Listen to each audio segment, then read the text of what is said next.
Fiber versus satellite. Two of the most talked about internet options in 2025. One major question: which one really delivers? On the left, Verizon Fios, fiber fast, city strong. And on the right, Starlink, internet from the stars, built for the places cable can't reach. Let's skip the buzzwords and get to the real stuff. Each category earns points, and at the end, you'll see exactly who comes out on top. The result might not be what you expect. Here's a mind map of all the categories we're going to cover today: speed and performance, coverage, cost and value, reliability and weather impact, data caps, and finally, what each one's actually best for. Ready? Let's jump right in. First up, speed and performance. All right, Verizon Fios is kind of the gold standard here. We're talking symmetrical gigabit speeds, like uploads just as fast as downloads. Latency? Practically nothing. 5 to 20 milliseconds, which is awesome for gaming, streaming, whatever you do online. But, and this is important, it's only as good as where the fiber lines actually reach.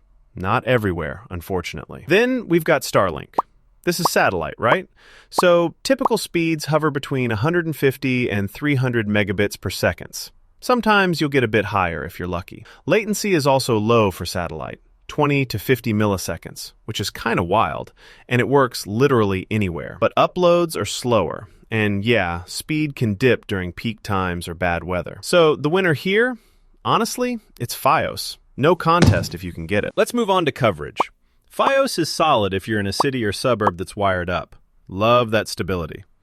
But if you're in rural America or off the grid, nope. Sorry. Starlink, though, that thing works pretty much everywhere. Global reach, perfect for underserved places. It's actually kind of awesome. The catch? Not every single square mile is covered yet. Waitlists do happen, and you need a clear sky for setup. So for coverage, Starlink's your winner. It's on another level. Next, cost and value.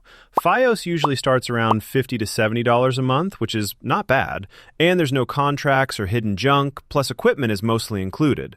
Can be pricier if you're bundling stuff or competing options are thin, but it's still pretty fair.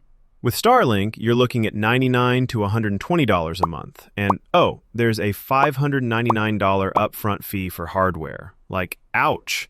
And if you want faster speeds or non-residential use, you're paying extra. So, though Starlink makes things simple with one bill, it's definitely harder on the wallet. The clear winner for budget? That's Fios. Oh, and here's something cool. Did you know Starlink satellites zip by at just 550 kilometers up? That's way lower than the old school ones. Like, only 1/60th as high. Talk about living on the edge. All right, reliability and weather impact. Fiber basically laughs at the weather. Rain, snow, whatever. It keeps on trucking. Outages only happen if someone literally cuts the line or there's a rare issue. Starlink's reliability is getting better all the time, but let's be real. If there's heavy rain or even snow, you might see a dip. Speeds can also slow down when everyone logs on at once, like during storms. So for reliability, Fios takes it again. Let's look at data caps, and oof, this is always a debate. Fios is usually totally unlimited. Like, binge your favorite show for days, no throttling. Sometimes there are area-limited plans, but most of the time it's genuinely open. Starlink gives you at least 1 terabyte of high-speed data before they start managing your speed, which is honestly pretty decent and covers most normal users, streamers, gamers, whatever.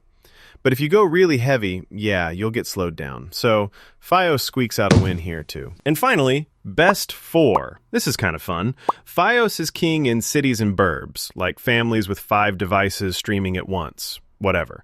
But it cannot help you in rural spots. Starlink is the hero for folks out in the wild, RV people, off-the-grid cabins, backup for remote businesses.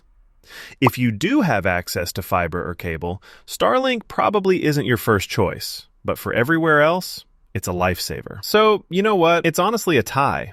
Each is perfect for its own thing. Fios if you can get it, Starlink if you can't. Before I wrap up, take a look at this radar chart.